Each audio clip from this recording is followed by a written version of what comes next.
just like how we need to uncouple the assessment and the information you can get out of the assessment from the diagnostic label or labels, we also need to think about the constructs that are diagnostic separately from the use of any one specific tool. So these tools are available for us. They were made for clinicians to enhance the diagnostic process. So to give people better, more systematic, more equitable, really, ways of gathering information from parents or from individuals who might have autism, in terms of direct observation of behaviors, so that the clinician could have a way of organizing their information gathering, and then conceptualizing their observations in a way that would lend itself to enhanced diagnostic decision making. They were never intended to replace that process. They were really meant to be integrated and to enhance that process.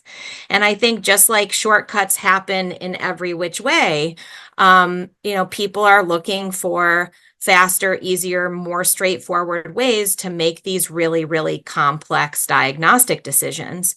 And so things like cutoffs on instruments have been reified in some systems in a way that is really incompatible with how the tools were originally designed. Related, I think that, there are situations when something makes sense to use, and situations when it absolutely doesn't make sense or where it's totally inappropriate. And so just like we wouldn't give an IQ test in English to somebody who didn't speak English, we shouldn't be using these standardized tools with people for whom they might not be valid.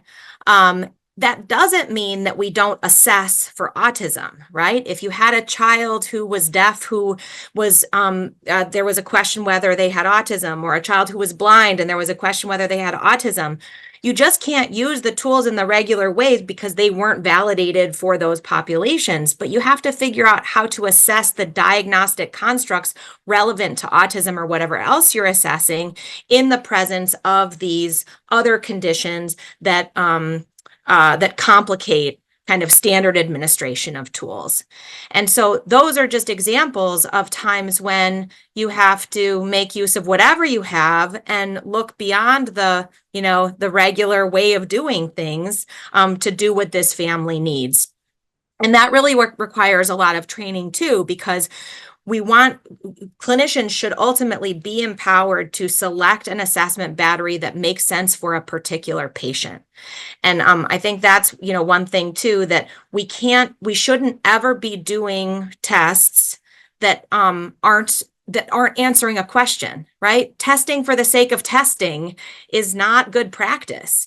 And so one of the ways that our systems are really inefficient is when payers say, "Oh, I need this test to confirm this thing," right?